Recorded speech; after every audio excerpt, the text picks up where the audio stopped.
Quiero que tengas mucho cuidado porque el cáncer de colon viene aumentando de una manera impresionante en el mundo y es absolutamente silencioso. Es un cáncer que nos ha tomado por sorpresa y que cada día nos puede tomar más por sorpresa porque no nos damos cuenta y muchas veces, cuando nos damos cuenta, ya es muy tarde. Por eso, en este video quiero hablarte un poco sobre cómo ha venido creciendo el cáncer de colon. Vamos a hablar también de las funciones del colon, porque recordar que el colon es un órgano muy importante. Vamos a hablar de cuáles pueden ser esos signos tempranos, los signos tardíos, cuáles son los exámenes que puedes hacer, en qué momento te los debes empezar a hacer y cuándo debes acudir al médico para preguntarle si lo que estás sintiendo podría tener algún tipo de relación con el cáncer de colon. Juntos, teniendo información, podemos hacer que esta enfermedad cada día disminuya más. Porque hoy, y óyeme muy bien, la herramienta más grande para prevenir muchos cánceres, incluido el de colon, es la prevención y el diagnóstico temprano. Cuando hacemos buena prevención y diagnóstico temprano, las cosas cambian. Por eso, te voy a enseñar qué nos muestra la literatura sobre los factores que más llevan a alguien a tener cáncer de colon y qué puedes hacer tú en tu día a día. ¿Qué alimentos puedes empezar a incluir para que este riesgo disminuya? Si bien nadie te puede garantizar que no lo vas a tener, sí podemos reducir muchísimo las probabilidades. Cada día sabemos mejor cuáles son los daños que ciertos hábitos generan con el tiempo, hasta que las células terminan dañándose. Entonces, quédate hasta el final porque vamos a hablar de todo esto para que estés bien informado. Uno se podría preguntar, ¿por qué aumentan tanto los casos de cáncer? ¿No se supone que el cáncer es genético? A mí siempre me han dicho que los cánceres son genéticos, que uno siempre tiene que mirar los antecedentes familiares. Pues bien, resulta que los cánceres no son genéticos en su mayoría. Ni siquiera el 5 al 10% de los cánceres tienen una causa genética. El resto aparecen por causas multifactoriales. Eso quiere decir que lo que hago en mi día a día, mis hábitos y estilo de vida, influyen mucho más que la información contenida en mis genes. Puedo heredar un gen que predisponga al cáncer de colon o de estómago, pero lo que determina su activación es el entorno. La epigenética nos ha mostrado que el comportamiento del gen depende del ambiente y de nuestros hábitos. Es como heredar un interruptor, que se encienda o no, depende de lo que hacemos con nuestra salud. Tus hábitos son una herramienta muy poderosa cuando los aplicamos de manera científica. Este cáncer, que es tan silencioso y engaña tanto a los médicos porque no se manifiesta en sus etapas tempranas, es prevenible en gran medida si tomamos las decisiones correctas a tiempo. Entonces, recordemos que es el intestino grueso. Es el colon y representa la etapa final del sistema digestivo. En el colon, la asimilación de nutrientes es extremadamente baja, casi nula. Se asimilan muy pocas sustancias, pero, ¿para qué nos sirve? El colon tiene funciones espectaculares. Cuando el contenido digestivo llega al colon después de haber pasado por la asimilación de nutrientes en el intestino delgado, aún es muy líquido. Su función principal es la absorción de agua, lo que permite que ese contenido se vaya espesando.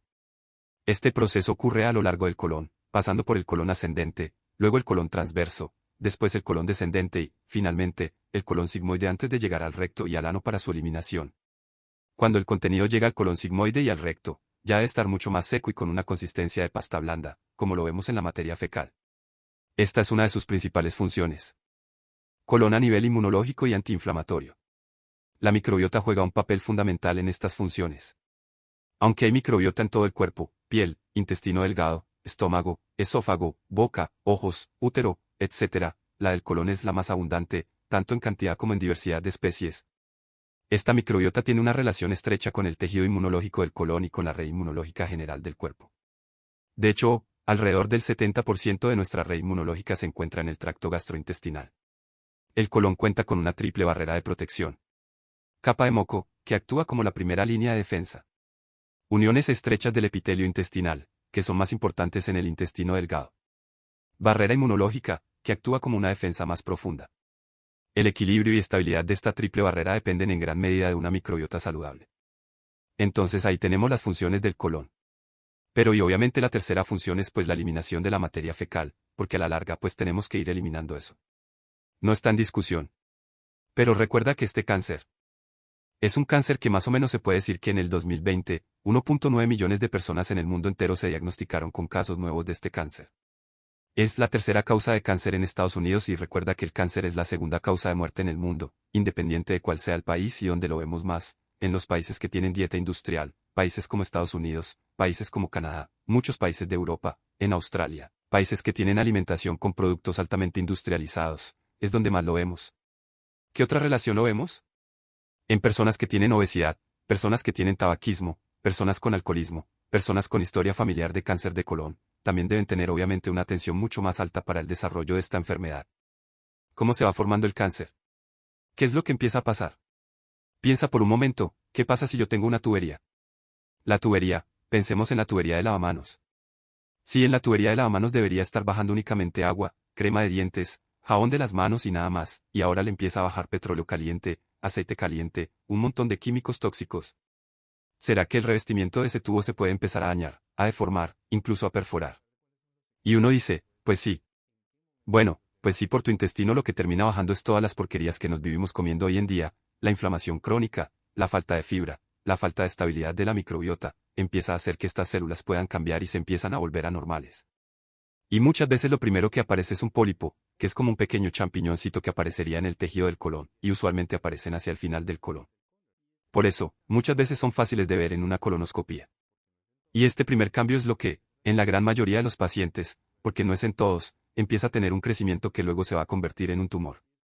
Y este tumor luego invade toda la pared y después empieza a dar metástasis a diferentes partes del cuerpo, especialmente va a dar metástasis en el hígado.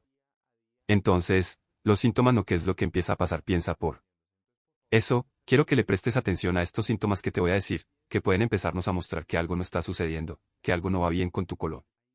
Entonces, el primer cambio que quiero que estés muy atento es, tu materia fecal está cambiando.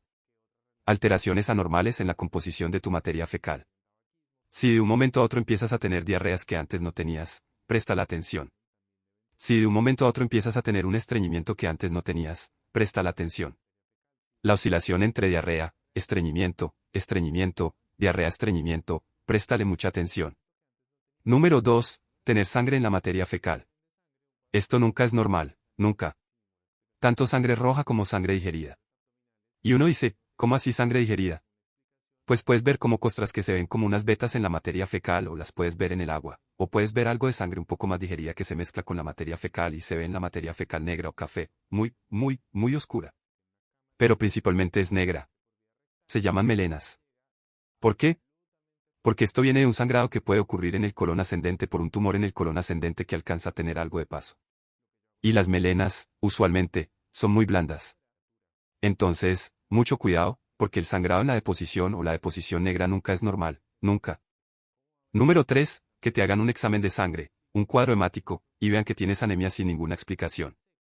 Siempre que haya anemia, hay que buscar, obviamente, deficiencias de hierro, mirar la menstruación si es una mujer, pero hay que mirar y hacer una colonoscopia para ver que no haya un tumor que esté generando un sangrado y que de pronto no nos estemos dando cuenta en la materia fecal.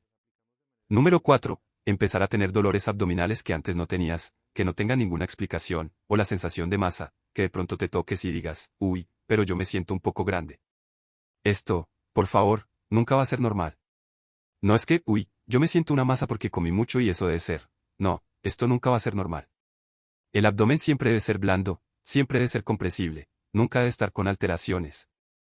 Si empiezas a tener esto, por favor, levanta la mano y acude a tu médico. Número 5. Pérdida inexplicable de peso. Esto no es que, ay, qué maravilla, estoy perdiendo peso. No, esto nunca es normal.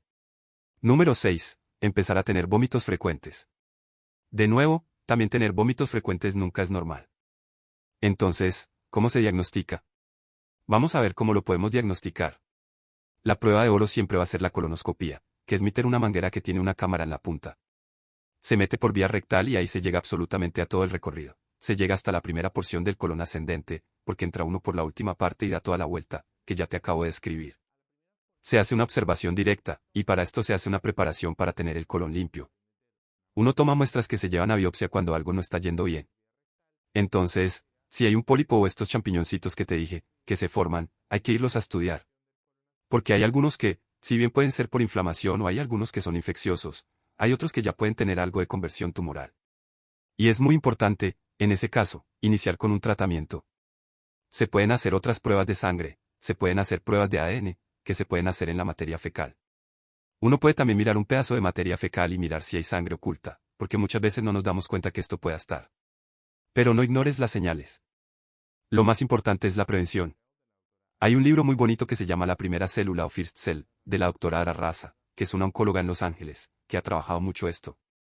Y ella, después de una vida entregada a la oncología, vuelve y determina que lo más importante para el cáncer hoy en día es la detección temprana. Por eso te doy las recomendaciones de detección temprana, te doy las recomendaciones de cuáles son los síntomas con los que debes correr y acudir, porque este cáncer definitivamente nos está engañando. Nos está haciendo que las cosas en silencio pasen y avancen muy rápido, y que muchas veces sea muy tarde. Y recuerda que esto no es un tema de generar miedo, esto es un tema de generar conciencia, porque cuando tú y yo nos hacemos dueños de nuestra salud cambia para siempre. El contenido de este canal, el propósito de lo que hacemos, todo el equipo, todas las personas que trabajamos, es llevarte información para que tú aprendas a volverte dueño de tu salud y aprendas a gestionarla. Si crees que esta información es útil, por favor, recuerda que la mejor forma de apoyarnos es compartir el video. Compártelo con tus contactos por WhatsApp y cuéntale a otras personas que hacemos contenido muy importante para tu salud. Recuerda también darle like al video, suscribirte, activar la campana para que siempre estemos en contacto cada vez que hagamos un nuevo video. De antemano, gracias y hasta la próxima.